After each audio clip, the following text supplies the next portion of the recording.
All right. Good afternoon, AP Lang. I'm about to kind of walk you through the um, the prompt that you're going to be responsible for this week. What I will do is take you through the reading, break down some of the rhetorical situation that you should consider when reading this essay, as well as craft an introduction paragraph. For this particular video, I'm not going to create body paragraphs with you all, but I will emphasize the examples that I think jump out to me and the examples that I think you should consider using for your writing. As always, if you want to create your own introduction paragraph, that's fine. If you want to use this one, that's fine as well. Just note that if you're going to use your own introduction paragraph, you're going to need different examples or possibly different examples than the one I'm using. So just be mindful of that. The examples that we're calling out in this essay might not be the examples that you use, and that's totally fine. But again, this is going to be for our essay on Clare Booth Luce. She gave a speech in 1960 to a group of women journalists that I think will be good practice for us as we continue to get ready for the AP test.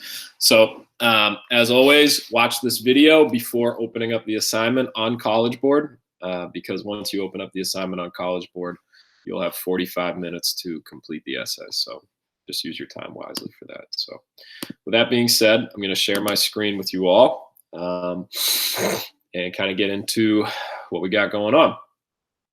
All right.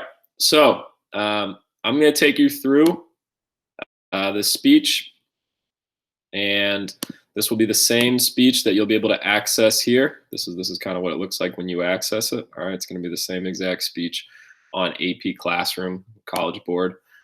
You'll be able to find it under, if I can find this here, it's going to be called the Clare Booth Luce speech. So this is going to be the one right here, Clare Booth Luce speech. Again, due date will be Sunday night, April 26th.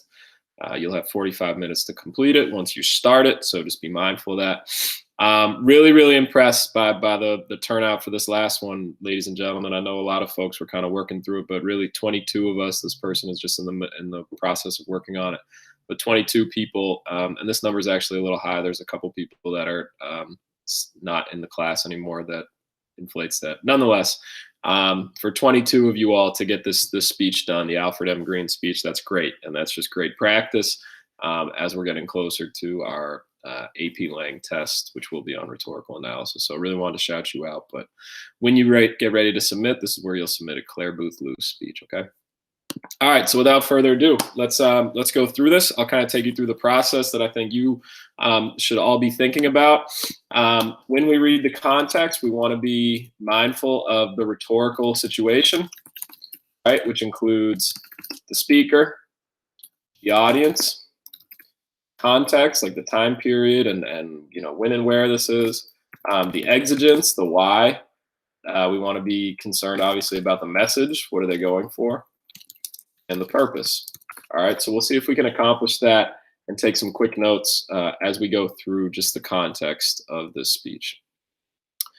The passage below is the opening to a speech made in 1960 by American journalist and politician Clare Booth Luce to journalists at the Women's National Press Club.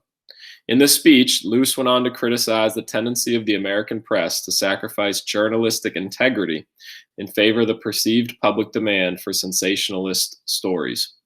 Read the passage carefully, then in a well-developed essay, analyze how Luce uses this introduction to prepare the audience for her message. Support your analysis of her rhetoric with specific references to the text. All right, so we got to move quick because we got to make sure that we're, again, probably only spending 3 to 5 minutes planning, and then we need about 5 minutes to read and cite evidence. So we'll see if we can keep to that. So our speaker, and again, it's going to take a little longer for me, obviously, because I'm just typing, but nonetheless, we got our speaker. I'm just going to say CBL, Clare Booth Luce. You would obviously type it all the way out, but Clare Booth Luce. We've got female, journalist, politician. And so what that's telling me is that politician. What that's telling me is that she's going to have a lot of ethos with this group because she is speaking to a group of, women journalists, right? That's sort of who she's addressing. And not just women's journalists, but she's at the Women's National Press Club. So clearly there's going to be quite a bit of women there. But she has a lot of ethos and credibility to speak to this because she herself, is a journalist and a politician. So clearly someone who's incredibly powerful, incredibly successful, incredibly well-spoken, and can speak on this topic of journalism as she is an outstanding journalist herself. So that audience is really important, right? So I'm going to be thinking about, like, are there any ways that, is there connections to the audience that she can make? That's a question I'm going to be thinking about. Are there places where she's kind of offering her ethos or credibility? Those are questions I'm going to be thinking about as I read. The idea of the context is important, right? 1960. So I'm thinking, what is it about journalism in 1960? Like, that was, the main form information. There's no social media. There are no computers. There's no laptops. Television and the news is very, very minimal. So this idea of reporting and journalism was incredibly big back then. And so this is a pretty big deal, that what she's doing and what she's embarking on. So main form of information and media at the time. There's also this idea, you could be thinking 1960s of kind of like women's rights. Is starting to expand at this point and starting to get stronger. And so it's a really powerful time for her as a powerful woman to speak to this group and kind of explain, what her points are. The exigence, like, why is she writing? It's sort of, I think, connected to, her message and purpose. So I think we're just going to kind of put those together. But the message is basically, she thinks that there are too many American press members who are sacrificing the tendency of the American press to sacrifice journalistic integrity in favor of the perceived public demand for sensationalist stories. So what that tells me is her, basically breaking that down is saying that journalists are, like, going for, like, popular writing rather than real journalism. You know what I mean? Like, so, like, they're either chasing, like, sexy stories, or they're going for what they think the public's gonna like, but they're not really doing the real work that brought them to be esteemed journalists at that time. And her purpose to this, and it's really a powerful word, right, is that she's going to criticize them. And so, like, that's a big piece that's kind of coming out here to me. And I'm just going to highlight these moments here, which is kind of what you would do. So let's just kind of get these here. Boom. And then we've got our audience right here. Boom. Okay. So there's a lot going on here, where her purpose is really, she's to criticize them. So she's going to tell them, listen, you guys are not, or you women, or you all are not doing, what I think a great journalist is supposed to do. And so my questions going into this now, it's all about, well, what's my essay about? Write an essay to analyze how she uses the introduction to prepare the audience for the speech. So I'm just going to write this.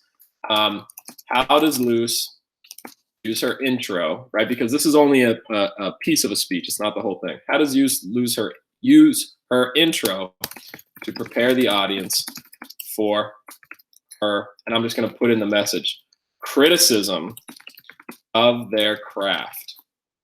This is what I want to be thinking of the entire time that I am working through this piece. So as I am going through this piece, I want to be thinking about these questions. Are there moments where there's maybe ethos or credibility that she's building in? Are there moments where she's making connections to the women journalists? I also want to think about, so how is she prepping the audience for her criticism? Because in my mind, my thoughts are going to be, if they're going to get criticized, they are not going to be receptive, right?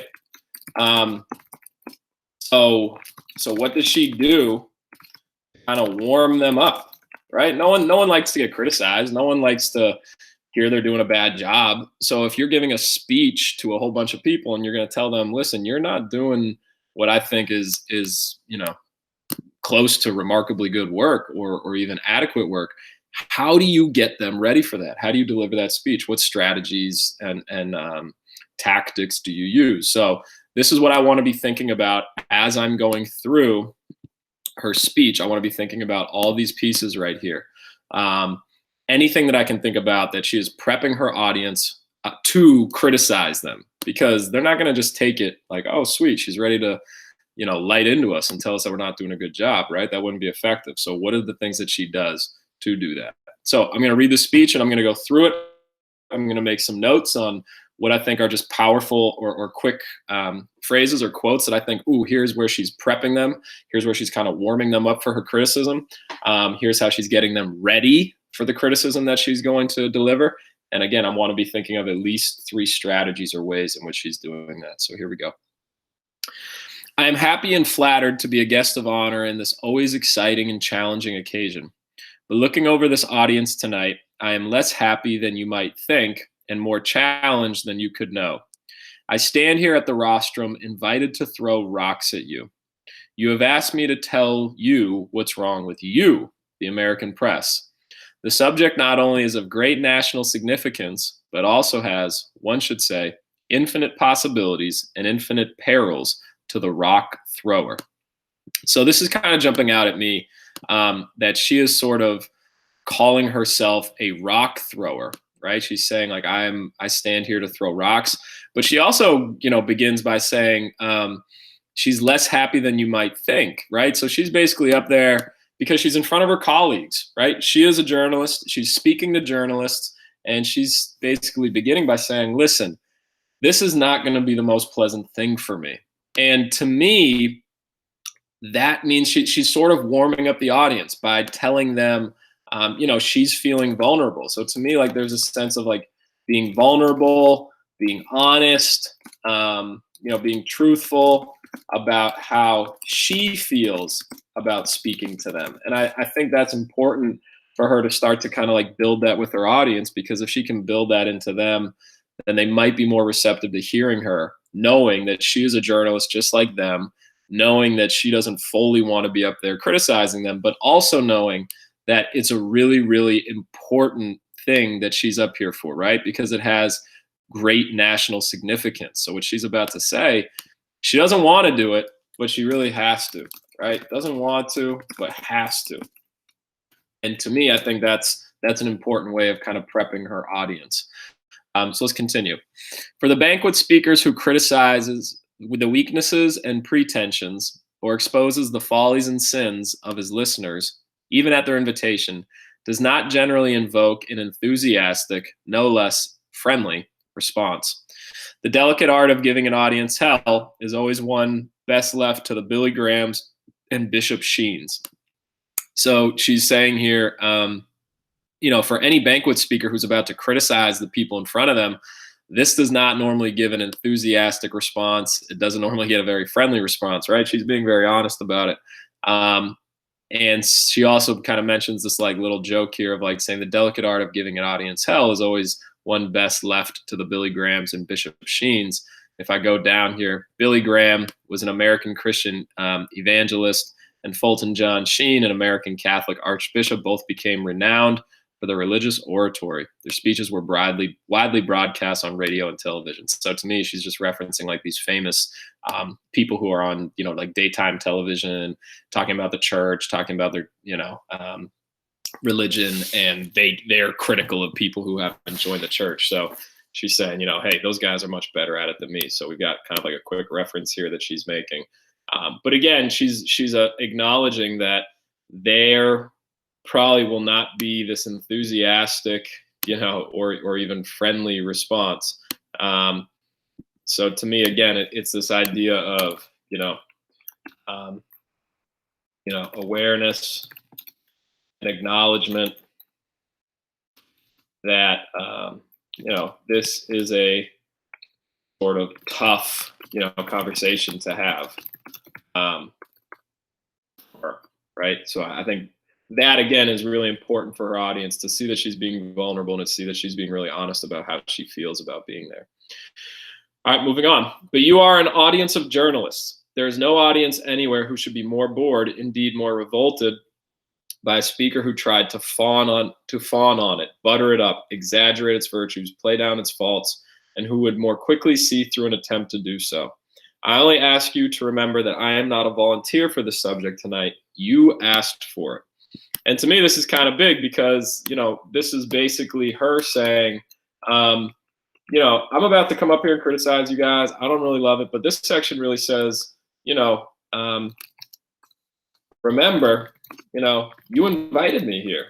So it sort of takes some of the pressure off of her, and it makes the audience say, well, yeah, you're right. We actually did invite her here. So by reminding them that she got invited there by them, this is hopefully going to get them to be a little more receptive to what she's going to say, more receptive to her words, because it's sort of on them, right? It was their choice to bring her there.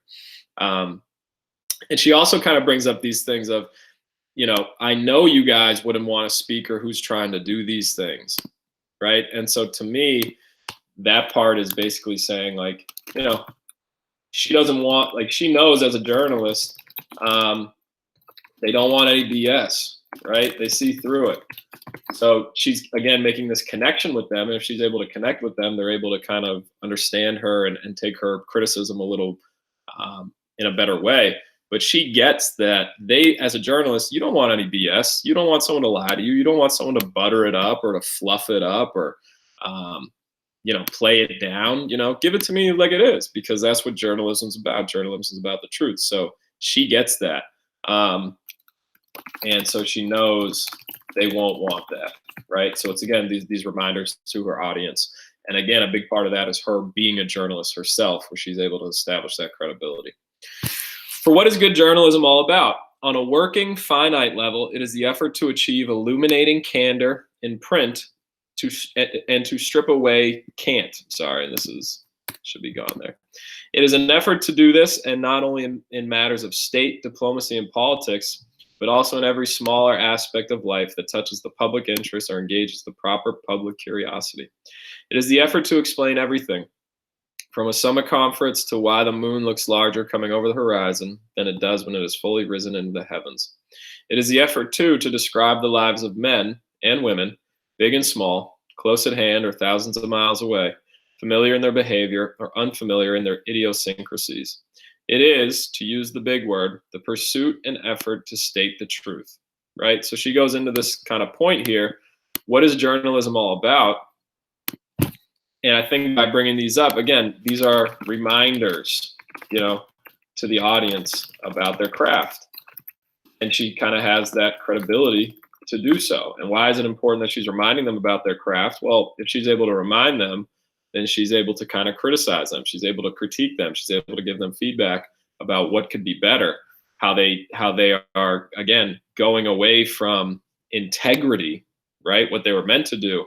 And instead, they're chasing these kind of stories that the public just wants. So this makes her job a lot easier to criticize them later on if she reminds them, listen, our job about journalism is all about the truth. We don't want the fluff. We don't need to just sell what's sexy. We just got to, do our jobs as great journalists and report what we know. No audience knows better than the audience of journalists that the pursuit of truth and the articulation of it is the most delicate, hazardous, exacting, and inexact of tasks. Consequently, no audience is more forgiving, I hope, to the speaker who fails or stumbles in his own pursuit of it. The only failure this audience could never excuse in any speaker would be the failure to try to tell the truth as he sees it about his subject, right? So again, bringing up this idea of the truth is about, as journalists, this is what they want, right? Their job is to find it. And so if she's like, well, if our job as journalists is to find the truth, then I'm gonna give you the truth, and hopefully you can kind of forgive me as I give you my 2 cents. In my perilous but earnest efforts to do so here tonight, I must begin by saying that if there is much that is wrong with the American press, there is also much that is right with it.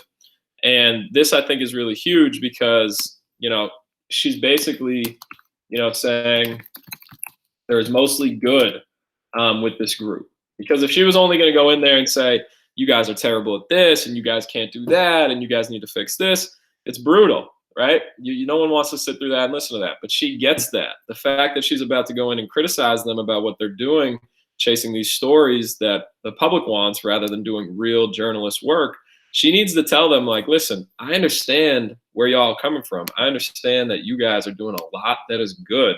And so by bringing up this phrase, it kind of softens her audience a little bit, to some degree. It sort of lets them know that she is not just there to destroy them, but she's there to kind of understand as well.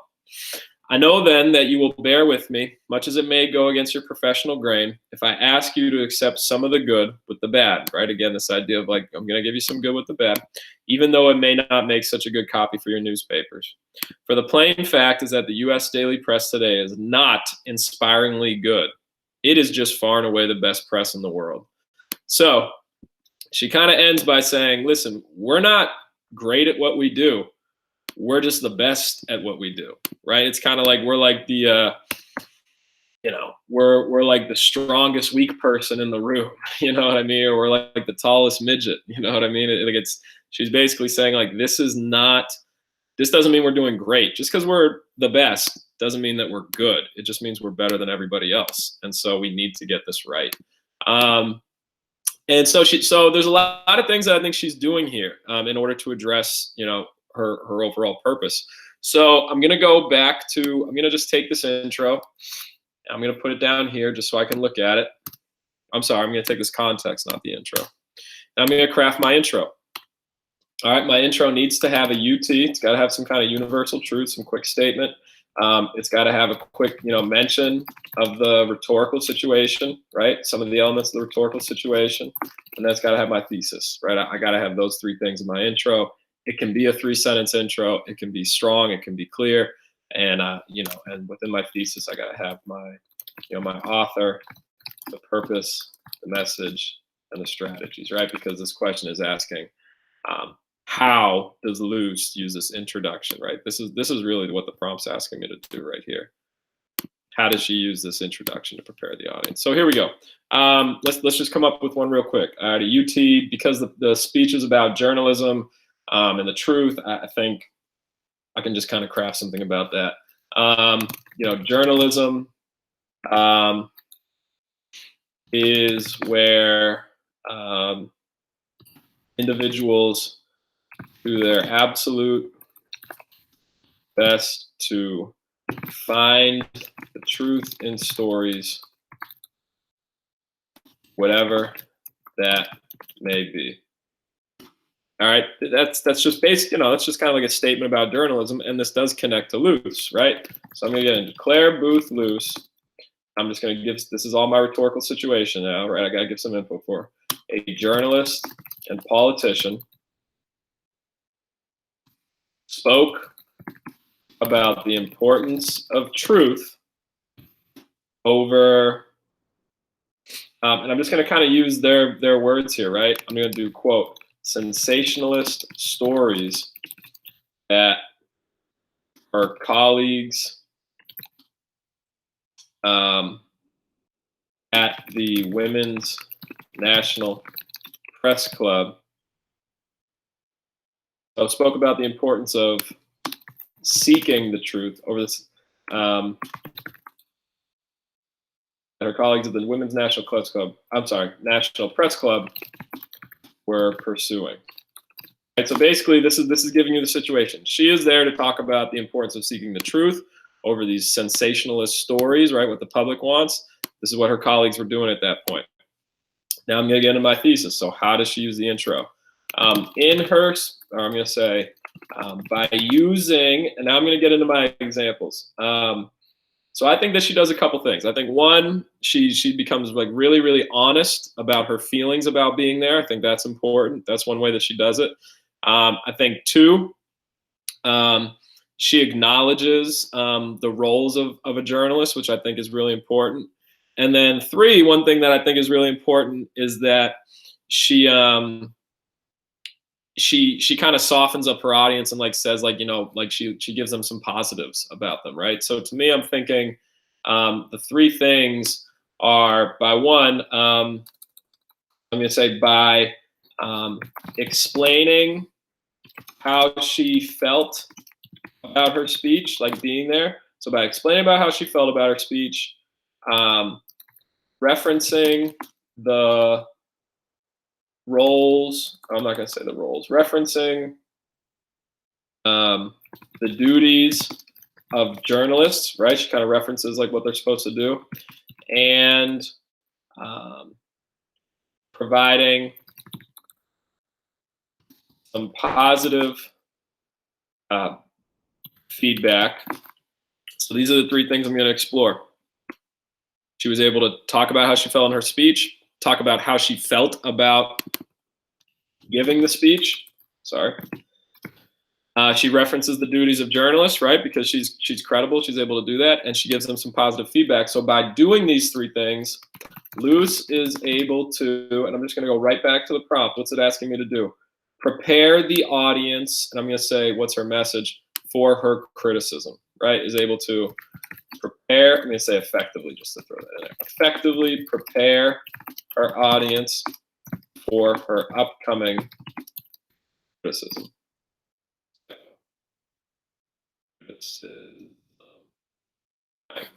All right, so here's my intro. Journalism is where individuals do their absolute best to find the truth in stories, whatever that may be. That's my UT. Now I got to bring up some things in the rhetorical situation. Clare Booth Luce, a journalist and politician, spoke about the importance of seeking the truth over sensational stories that her colleagues at the Women's National Press Club were pursuing. Now my thesis. By one, explaining how she felt about giving the speech, referencing the duties of journalists, and providing some positive feedback, Luce is able to effectively prepare her audience for the upcoming criticism. I could have switched this around. I could have made my thesis something that I could have said, Luce is able to, I mean, what if I did it this way? I could say, Luce is able to effectively prepare her audience for upcoming by, and then I could go, you know, 1, 2, 3, right? Could do it that way too. I kind of like starting with the word by, because now it gives me a complex sentence and I can throw in that comma at the end there. But that's that. All right, that's my intro. Bang. And hopefully this tutorial, this lesson kind of helped bring you through it.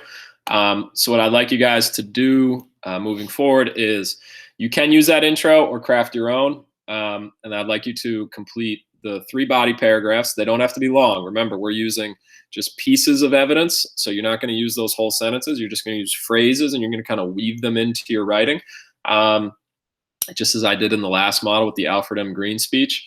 And you will, and these don't have to be long paragraphs. I think, you know, 6 to 8 sentences maximum. You know, I don't think you're going over 8 sentences for these body paragraphs because it is timed.